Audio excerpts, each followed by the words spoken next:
Hey guys, so today we're going to be studying about retention factor, which is denoted by this little alphabet K. So retention factor was earlier called as capacity factor, and it's used to describe the migration rate of the analyte in a column. So today we're going to figure out how do we get this equation that's right here, which stands for K is equal to TR minus TM divided by TM. Alright, so to do that, we have a little thing to do. So first, let's imagine that in the column you put a total mass, which here stands for mt, which is equal to the mass in the stationary phase plus the mass in the mobile phase. So there is a model called the Krebs model, in which it tells that the ratio between the total number of molecules in stationary phase and the total number of molecules in the mobile phase is equal to the mass in the stationary phase divided by the mass in mobile phase, and thereby translates to the time spent by these molecules in the stationary phase divided by the molecules in the mobile phase. And all of these are a constant, like the ratio is constant, and that's where we get this constant of K. So putting this K back into the equation, we get K is equal to the mass in stationary phase divided by mass in the mobile phase, which is equal to concentration of the mass in stationary phase into the volume in stationary phase divided by the concentration of mass in the mobile phase into volume of the mass in mobile phase. That is, concentration is equal to mass by volume. So thus ratio between the concentration of stationary phase divided by the concentration of mobile phase is usually a constant, and thereby it becomes the capital K, which is a thermodynamic constant. So in an ideal one, capital K would stand for the thermodynamic constant, which is only seen in ideal chromatography. So coming to the next thing, which is the retention time. We know the retention time is equal to the time spent in the mobile phase plus the time spent in stationary phase. So we could use this formula, that is K is equal to TS, and we find TS by subtracting the time spent in mobile phase from the retention time, because TS is equal to TR minus T. So when we substitute in the final equation, we get K is equal to TR minus TM divided by TM. And that brings us to the equation that we first started with, which is this. Ta-da! Hey sweetest potatoes, so today we are going to study about the chromatographic performance factors, so which includes retention time, retention factor, plate height and resolution, and finally the qualitative as well as quantitative analysis. So what are this chromatographic performance parameters? So for a successful chromatographic separation of an analyte, it depends on two factors. One is you have to select an appropriate process of chromatography, and then the second process is to optimization of the experimental conditions which are associated with the separation. So selection of the chromatographic process, it depends on what type of chromatography you're using, but whereas optimization is what we are focusing here. So for to optimize your experimental condition, so there are again two things what you have to do. The first one is to understand the process during the development and elution, and then you have to calculate the number of experimental parameters, so that you will get to know about the behavior of the analyte in the mixture. So in order to calculate these parameters, we need to know about all these factors. So now coming to the behavior of the analyte. So the behavior of the analyte, it depends on again two things. One is the mechanism and then the general process. So coming to the mechanism,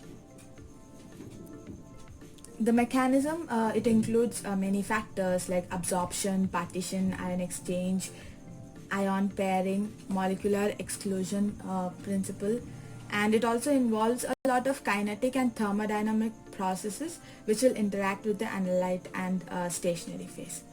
whereas the general process is just the diffusion which keeps happening, and this diffusion can lead to like a broadening of the tail, broadening of the peak or the tail. So and this can also lead to it can oppose the separation, that is you'll not get a proper peak. So for that you have to, the main purpose in the analyte of the behavior of the analyte is just to minimize this second process, that is diffusion.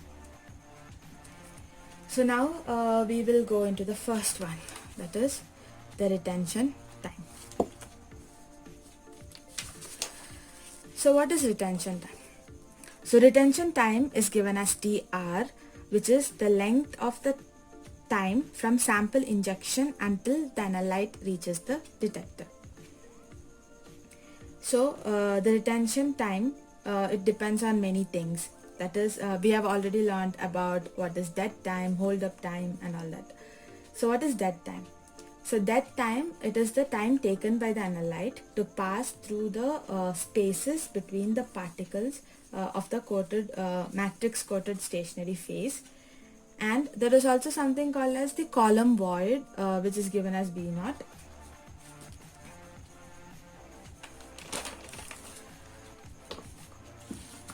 And so what do you mean by this TR dash? So TR refers to the retention time, and TR dash, it is the adjusted retention time. So what do you mean by adjusted retention time? It is the time taken by the stationary phase, the time taken in the stationary phase which retains the analyte. And it is also given as this TR dash, which is the adjusted retention time. It is given as the difference between TR, that is the retention time, minus TM. TM refers to the hold. It is called as the dead time. So retention time is given as TR dash, that is the adjusted retention time is TR minus TM. And then you have so the next one is retention factor. So this will be better explained by another voice, so I will hand over the retention factor to her. Okay, so that was awesome. Now we are back with the third one. So the third one is the plate height. So what do you mean by plate height? So if you take a chromatographic column, so chromatographic column, don't imagine it to be like a very big thing. So in most of the advanced like HPLC, that is high performance liquid chromatography and all that, the column will be only this much. It's very small or even smaller than this, and it will be injected into the machine.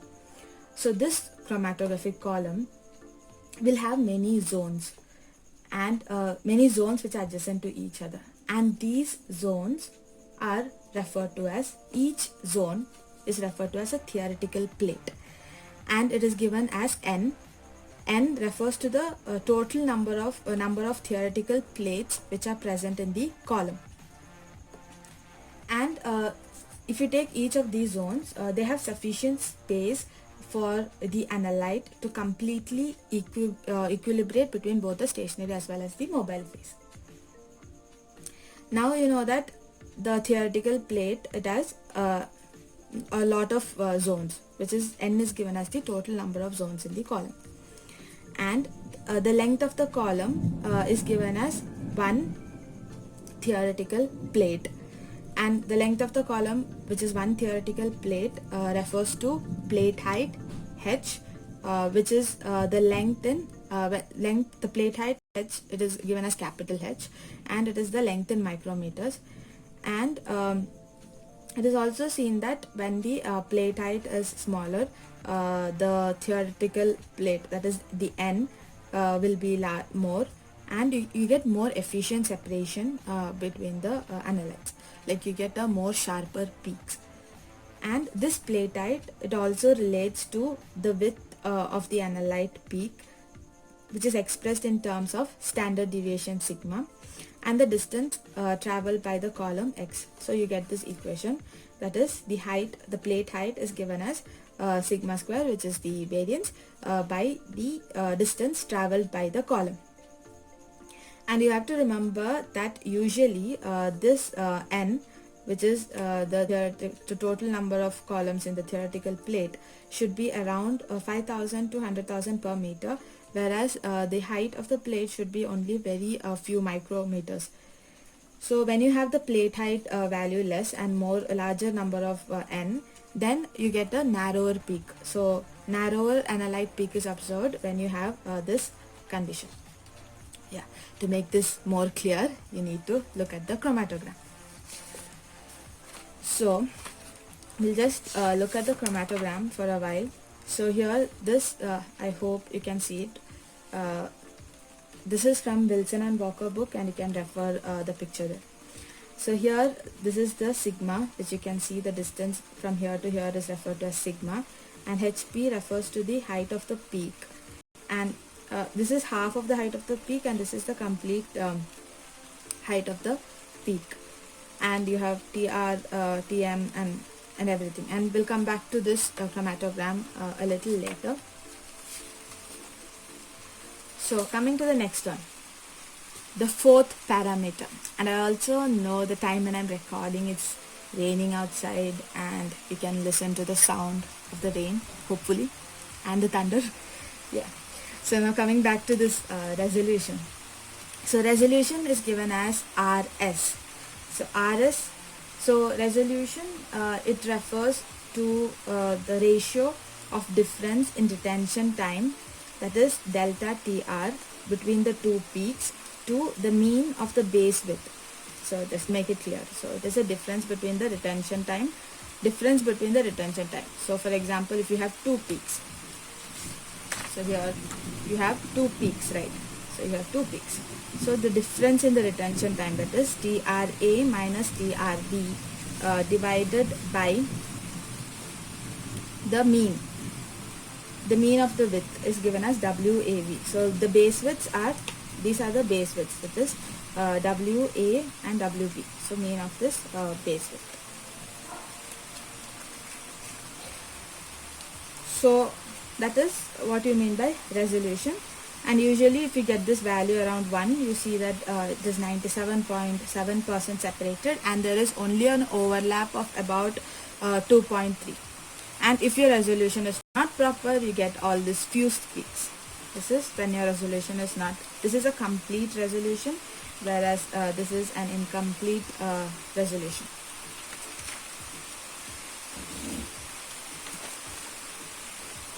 And the success of a chromatographic separation, it is judged by the ability of the system to resolve one analyte peak to another, which is again resolution.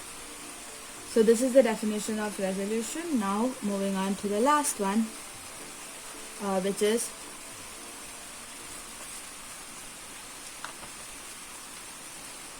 qualitative and quantitative analysis.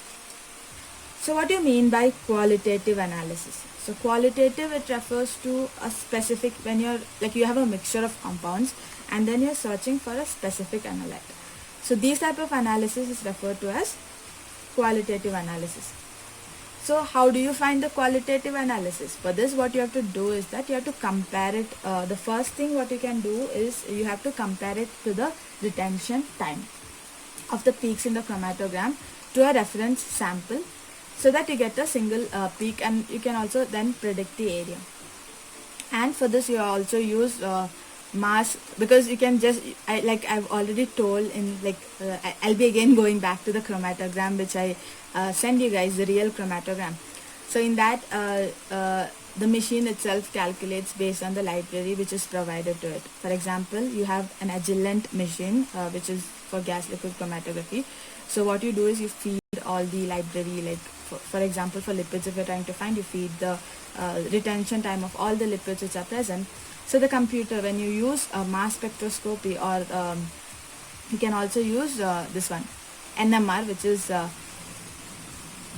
nuclear magnetic resonance. So these machines can be used so that first you compare the retention time to the standard one, and the second what you do is that you you get the structural evidence of each of the substance which are present in the analyte, can be obtained by using mass spectroscopy, and by combining both these data you get a very good result. So like you get like a blueprint or whatever is present in the compound, you can find it using these instruments. So first one is retention time. The second is by using the mass spectroscopy or the NMR. Now coming to the next one, that is qualitative analysis. So what is quantitative analysis? So quantitative analysis, it refers to the amount of substance or the amount of analyte which is present in your mixture. So how do you find that? So to find that, what you have to do is that to quantify that, you need to know, like for example, if you have this thing, so how much amount of the substance is present, like this is one compound and this is another compound, you should know the area under the curve. So this area under the curve, it gives the amount of analyte which is present under the peak. But then how do you do that? How do you measure the analyte?